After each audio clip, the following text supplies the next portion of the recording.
Assalamualaikum warahmatullahi wabarakatuh. Baik, pada video kali ini kita akan mulai membahas tentang keseimbangan statis dan elastisitas. Namun pada bagian yang pertama ini kita akan fokus dulu untuk membahas tentang keseimbangan. Karena untuk kita belajar keseimbangan statis, kita harus tahu dulu konsep keseimbangan. Oke, jadi di sini kita bisa lihat ada beberapa fenomena keseimbangan. Gitu ya. Yang pertama adalah sebuah buku yang diam di atas meja. Kemudian yang kedua, ini ada beberapa buah bilah kipas angin gantung yang dia sedang berotasi atau sedang berputar dengan kecepatan sudut yang konstan. Dan yang ketiga, ini adalah sebuah sepeda yang dia sedang bergerak pada jalan lurus, di mana sepeda ini dia bergerak dengan kecepatan yang konstan. Nah, ketiga fenomena ini dia sedang berada pada kondisi seimbang atau keseimbangan gitu. Nah, jadi dari sini kita tahu juga ya bahwa momentum linier dan momentum sudut untuk masing-masing fenomena ini adalah konstan. Karena seperti yang telah kita ketahui, telah kita pelajari di bab sebelumnya bahwa momentum linier P ya itu adalah massa dikali dengan kecepatan. Jadi kecepatan linier. Jadi karena di ketiga fenomena ini dia punya kecepatan linier yang konstan, maka momentum liniernya pun konstan. Demikian juga dengan kecepatan sudutnya. Karena kita tahu bahwa kecepatan sudut itu adalah momen inersia dikali dengan kecepatan sudut, di mana pada ketiga fenomena ini pun kecepatan sudutnya itu adalah konstan, maka momentum sudutnya pun konstan. Begitu. Jadi di sini kita kita tahu bahwa ada dua buah syarat terjadinya keseimbangan, yaitu momentum linier yang konstan, kemudian momentum sudut yang juga konstan. Nah, dari syarat keseimbangan ini menyiratkan bahwa pada kondisi seimbang, benda itu bisa dalam keadaan diam atau sedang bergerak seperti ini ya, bergerak dengan kecepatan konstan relatif terhadap pengamat dalam kerangka acuan inersia. Kemudian pada kasus pembahasan kali ini, kita hanya akan fokus pada kasus keseimbangan statis, yaitu suatu kondisi di mana benda berada dalam keadaan diam. Jadi, benda tersebut tidak sedang bergerak, baik secara translasi maupun secara rotasi atau secara dalam gerak melingkar.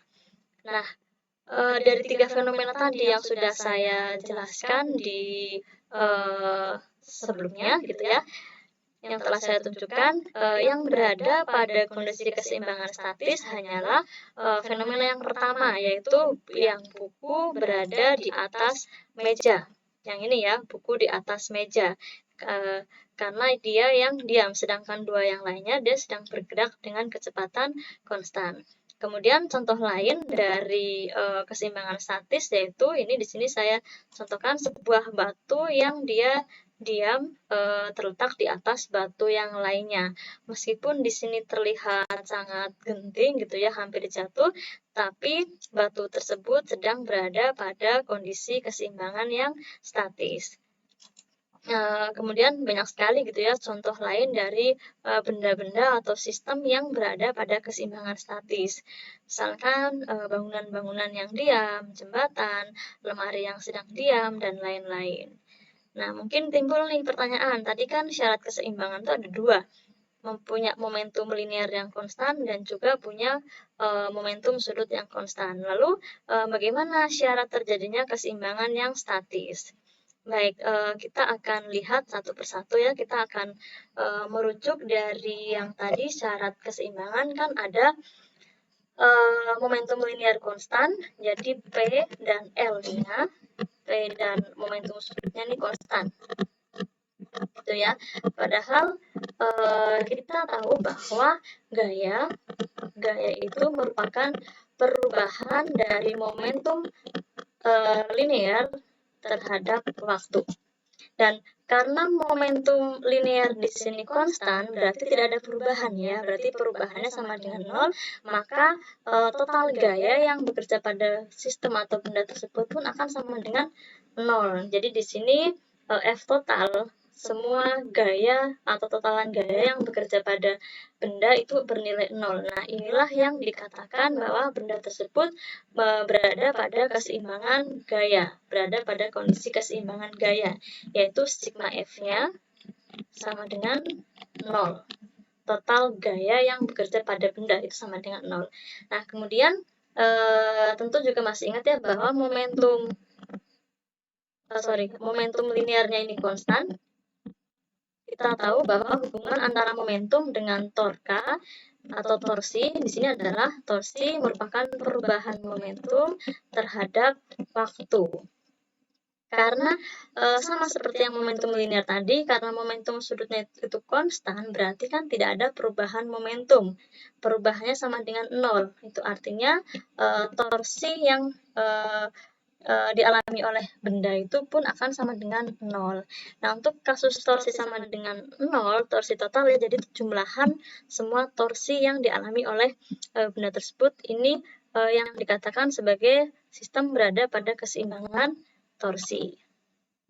Jadi di sini kita sudah punya syarat keseimbangan statis, yaitu jumlah total gaya yang bekerja pada benda sama dengan 0, dan juga jumlah total torsi atau momen gaya atau torka itu sama dengan 0. Nah, nanti karena tinjauan kita di sini adalah 2 dimensi, maka di sini sigma F-nya pun nanti ada yang ke arah sumbu X. Jadi sigma Fx ada juga yang ke arah sumbu Y, sigma Fy ini nanti sama dengan 0 juga. Syaratnya itu. Jadi sigma Fx-nya 0, sigma Fy-nya 0, kemudian sigma torsinya sama dengan 0. Lalu bagaimana dengan kecepatannya? Apakah kecepatannya konstan? Iya, kecepatannya konstan, tapi konstannya itu harus bernilai 0. Tidak boleh konstan yang punya nilai yang lain. Karena definisi dari keseimbangan statis adalah bendanya berada dalam keadaan diam. Jadi kecepatannya pun adalah sama dengan 0. Oke, selanjutnya ini contoh kasus tentang keseimbangan gaya dan keseimbangan torka. Jadi di sini kita bisa lihat bahwa ada sebuah benda dengan bentuk yang tidak teratur gitu ya, bentuknya sembarangan seperti ini. Nah, kemudian di benda ini dikenai dua buah gaya. Yang gaya pertama ini ke arah kanan, kemudian gaya kedua seperti ini ke arah kiri. Dari pusat massa, center mass-nya ini dia punya jarak sebesar D untuk yang F kedua, demikian juga untuk F yang pertama juga punya jarak sebesar D. Nah, kemudian di sini kita diminta untuk mengidentifikasi apakah pada benda ini terjadi keseimbangan gaya dan juga keseimbangan torka. Nah, kita harus cek dulu gitu ya, kita harus cek bagaimana sigma F-nya dan bagaimana sigma torsinya. Karena untuk keseimbangan gaya tadi sigma F-nya sama dengan 0, kemudian untuk keseimbangan torsi sigma tau-nya sama dengan 0. Jadi kita harus gambar dulu diagram gayanya. Ini adalah pusat massanya, center mass, kemudian punya lengan gaya, di sini kemudian ada gaya sebesar F, kemudian ini ada lengan gaya, di sini juga ada gaya ke arah kiri sebesar F. Ini F2, saya namakan F2, ini adalah F1. Ini F1 dan F2 sama ya, cuma saya gambarnya kurang bagus gitu ya. Oke, kemudian lengan gaya dari center massa, pusat massa ke F1 sebesar D, dari pusat massa ke F2 sebesar D. Jadi punya jarak yang sama, dan kebetulan lengan gaya ini dengan gayanya sudah siku-siku gitu ya, tegak lurus membentuk sudut yang 90 derajat. Demikian juga untuk yang lengan gaya kedua dengan F kedua. Nah, pertama kita cek dulu untuk keseimbangan gaya. Jadi kita sudah tahu bahwa keseimbangan gaya itu punya syarat atau dikatakan dia keseimbangan gaya jika sigma F-nya sama dengan 0. Nah, nanti sigma F-nya di sini ada sigma Fy, ada sigma Fx. Nah, untuk kasus yang ini kita lihat bahwa di sini kedua buah gaya ini dia hanya punya komponen ke arah horizontal saja, jadi tidak punya komponen ke arah vertikal. Artinya yang sigma Fy-nya ini akan sama dengan 0. Kemudian untuk yang sigma fx-nya yang ke arah horizontal, yang ke arah kanan ini tandanya positif, yang ke arah kiri tandanya negatif. Jadi di sini sigma fx-nya adalah F1 dikurangi dengan F2. Karena F1 sama dengan F2, maka ini nilainya adalah 0. Oke, jadi di sini sigma F-nya 0, sigma Fx-nya 0. Karena totalan jumlah gaya yang bekerja pada benda tersebut adalah 0, dikatakan bahwa benda tersebut berada pada kondisi keseimbangan gaya. Seperti itu. Nah, kemudian untuk yang apakah dia berada pada keseimbangan torsi atau enggak, kita harus cek ya. Kita tentu masih ingat bahwa torsi itu adalah R dikroskan dengan F. R ini adalah lengan gaya, F-nya adalah gayanya. Gitu. Nah, karena kebetulan di sini sudah tegak lurus, jadi nanti torsinya tinggal R kalikan F saja.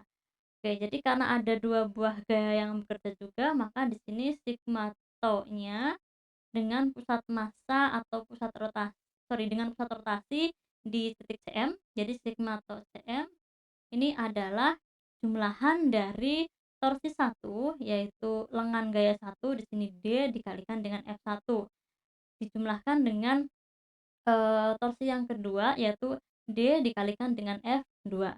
Namun di sini yang perlu hati-hati adalah kita harus memperhatikan arah torsinya, arah berotasinya itu seperti apa. Nah, mungkin di bab sebelumnya kan kita sudah belajar tentang tentang momen gaya, tentang torsi ya. Nah, kita sepakati saja bahwa torsi yang dia berotasinya searah jarum jam ini tandanya adalah positif ya. Kemudian untuk torsi yang dia berlawanan dengan jarum jam arah rotasinya, ini dia tandanya negatif. Tapi sebenarnya mau yang searah jarum jam negatif juga boleh, yang berlawanan positif juga boleh, yang penting kita harus konsisten. Oke, kita kembali ke kasus ini. Jadi di kasus ini untuk torsi yang pertama D cross F, dia D dikalikan dengan F karena sudah tegak lurus, sini adalah 0. Nah, sini adalah 1. Di sini pusat rotasinya, kemudian atau pusat torsinya ya. Karena F-nya ke arah sana, jika pusat rotasi di sini maka sistem ini akan berotasi searah jarum jam. Karena ditarik ke sana, berarti kan dia akan muter seperti ini. Jadi untuk torsi 1 nanti bertanda positif. Nah, kemudian untuk yang kedua, ini F-nya ke arah kiri, lengan gayanya ini. Ini adalah pusat rotasinya. Jadi jika kita tarik dia ke arah seperti gaya F2 ini, maka sistem ini dia akan berotasi muter ke sini kan ya. Akan berotasi searah jarum jam sehingga torsi yang kedua pun nanti tandanya adalah positif. Torsi 2. Oke, jadi yang ini adalah D dikalikan dengan F1 itu adalah F ditambah dengan D kali F2 yang besarnya juga F, maka kita akan dapatkan bahwa torsinya ini adalah 2 dF sigma tau-nya. Jadi karena di sini positif 2 dF berarti sistem ini dia berputar searah jarum jam. Oke, jadi dalam kasus ini tidak terjadi keseimbangan torsi atau tidak terjadi keseimbangan torka. Begitu. Nah, selanjutnya di sini kita akan membahas tentang pusat gravitasi dan pusat massa.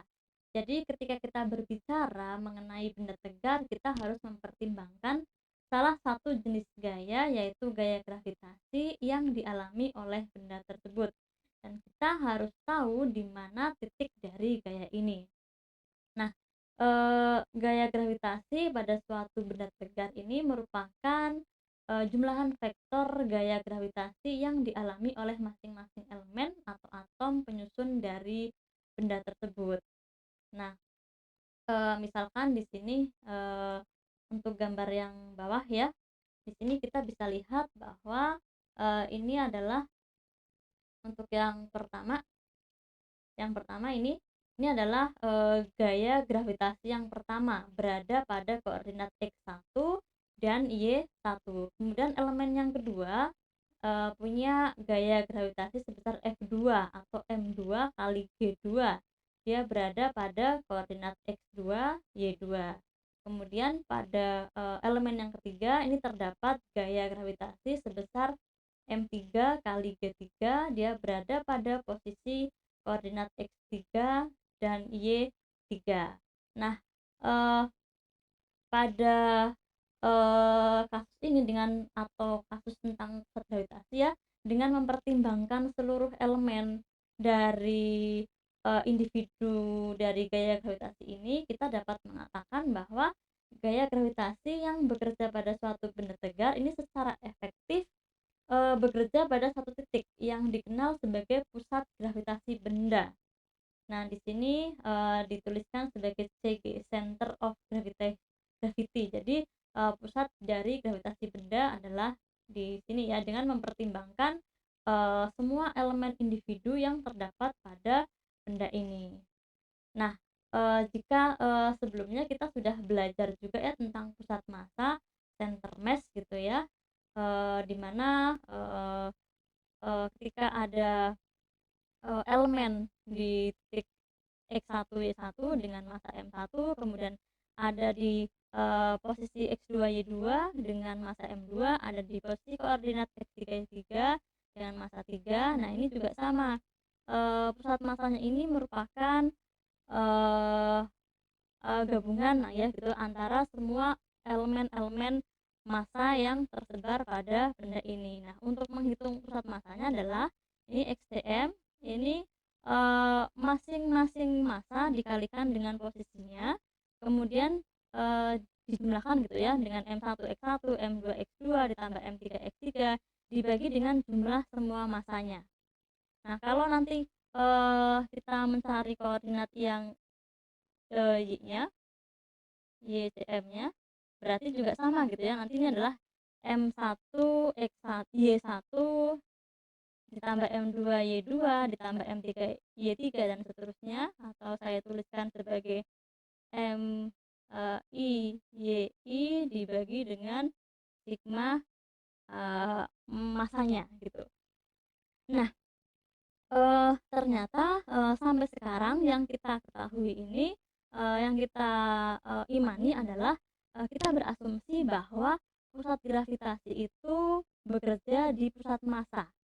Ya, jadi gaya gravitasi bekerja di pusat massa atau center mass-nya dari benda tersebut. Jadi gaya gravitasi Fg ya, ini dia bekerja pada pusat massa, pada center mass.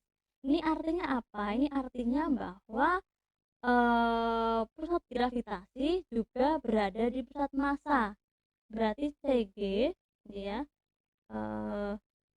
Cg itu berada di center mass-nya atau berada di pusat massanya. Oke, kemudian ini bisa dibuktikan ya bahwa nilai G ini itu akan sama di semua elemen benda. Jadi ketika nilai G di semua elemen ini sama, di semua titik-titik sama, maka pusat gravitasi ini memang akan bertepatan dengan pusat massanya. Gitu ya. Jadi pusat gravitasi ini selama dia seragam di seluruh benda, maka pusat gravitasi pun akan tepat berada di pusat massanya. Seperti itu. Nah, tentu kita juga ini ya selalu ingat ya bahwa benda yang punya massa M itu gaya gravitasinya tadi ini adalah seperti ini, massa dikalikan dengan gravitasi. Ini adalah gaya gravitasinya. Dimana G ini merupakan percepatan yang dihasilkan oleh gaya tersebut jika benda tersebut jatuh bebas. Oke, selanjutnya ini kita akan membahas tentang suatu sistem atau benda dengan struktur tak tentu. Jadi pada pembahasan kita ini gitu ya, kita hanya memiliki 3 persamaan independen untuk menganalisis suatu masalah keseimbangan statis pada benda tegar, yaitu ada 2 keseimbangan gaya tadi yang sigma fx dan sigma fy sama dengan 0. Kemudian satu lagi ada persamaan torsi. Jadi yang pertama ini adalah sigma fx sama dengan 0, ada sigma fy sama dengan 0, kemudian ada sigma torka sama dengan 0. Nah, tiga persamaan ini yang digunakan untuk menganalisis suatu sistem untuk struktur tertentu. Jadi menggunakan persamaan keseimbangan statis gitu. Nah, namun jika ada suatu kasus yang memiliki lebih dari 3 gaya yang tidak diketahui, maka kasus tersebut tidak bisa diselesaikan menggunakan persamaan keseimbangan statis ini. Jadi kasus seperti itulah yang dinamakan sebagai struktur tak tentu, gitu ya. Jadi struktur tak tentu di sini adalah apabila pada suatu struktur itu ada lebih banyak gaya-gaya yang tidak diketahui dibandingkan dengan jumlah persamaan keseimbangan statisnya. Jadi kalau ada 3 persamaan gaya atau ada 3 buah gaya yang tidak diketahui, maka masih bisa kita selesaikan dia dengan persamaan keseimbangan statis. Tapi kalau sudah lebih dari 3, misalkan ada 4, maka kita tidak bisa menyelesaikan permasalahan tersebut menggunakan prinsip keseimbangan statis yang ini. Sigma fx sama dengan 0, sigma fy sama dengan 0, dan sigma tau-nya sama dengan 0 atau sigma torsinya sama dengan 0. Ini contohnya ada sebuah meja ya. Nah, meja ini dia merupakan struktur tak tentu karena di sini kita ada 4 buah gaya yang kita tidak tahu berapa nilainya. Ada tumpuan mejanya atau kaki meja ini kan dia memberikan gaya ada F1, F2, F3, F4. Keempat-empatnya ini kita tidak tahu. Oleh karena itu, karena ada 4 buah gaya yang tidak kita ketahui, maka di sini kita tidak bisa menggunakan persamaan statis. Lalu apakah tidak bisa diselesaikan? Tentu bisa. Caranya bagaimana? Untuk menganalisis kasus-kasus seperti ini untuk struktur tertentu ini ada analisis yang lebih lanjut. Jadi menggunakan metode lain selain menggunakan persamaan keseimbangan statis karena kita tidak bisa menggunakan ini. Ada beberapa metode yang ditawarkan gitu ya. Misalkan di sini adalah metode consistent deformation, metode persamaan tiga momen, metode slope deflection, kemudian ada metode momen distribusi dan lainnya. Jadi namun untuk analisis struktur tak tentu ini kita tidak akan membahasnya di Wisdas. Ini akan dibahas lebih lanjut ketika nanti kita belajar tentang analisis struktur. Jadi kita yang belajar tentang di teknik sipil misalkan atau arsitektur pasti nanti akan belajar tentang analisis struktur yang berkaitan juga dengan salah satunya struktur tak tentu. Mungkin nanti di mekanika teknik ya, dari teknik mesin atau yang lainnya juga nanti pasti akan bertemu dengan materi ini, dengan kasus struktur tak tentu yang penyelesaiannya menggunakan beberapa metode ini, salah satunya begitu. Nah, kemudian ini ada saya berikan contoh gitu ya. Di sini ada 2 buah sistem. Ada sistem yang pertama, ini ada sebuah balok gitu ya, balok homogen, dia ditumpu oleh tumpuan A, kemudian ada juga tumpuan sebuah roll gitu ya, sebuah roda di sini. Ini ada beban sebesar P di titik B. Kemudian yang kedua juga sama, ini ada 4 tumpuan, ada A, tumpuan B, tumpuan C, dan tumpuan D batang ini. Kemudian di sini ada gaya, ada beban P1, ada beban P2. Nah, silahkan nanti kalian pelajari sendiri, kalian direnungkan, diskusikan dengan teman-teman, manakah di antara kedua ini yang dia termasuk struktur tak tentu. Apakah dua-duanya termasuk struktur tak tentu? Apakah hanya salah satu saja? Jadi tadi ya, apabila ada 4 buah gaya di sistem ini yang tidak kita ketahui, berarti dia termasuk struktur tak tentu. Tapi kalau masih 3 atau di bawahnya, berarti termasuk struktur tentu yang kita bisa menyelesaikannya menggunakan persamaan keseimbangan statis. 3 persamaan keseimbangan statis yaitu sigma Fy sama dengan 0, sigma Fx sama dengan 0, dan sigma torsi sama dengan 0. Oke, mungkin itu dulu materi tentang keseimbangan statis. Untuk contoh soalnya, kasus-kasusnya nanti akan kita bahas pada video berikutnya. Baik, terima kasih, mudah-mudahan apa yang saya berikan bermanfaat. Wassalamualaikum warahmatullahi wabarakatuh.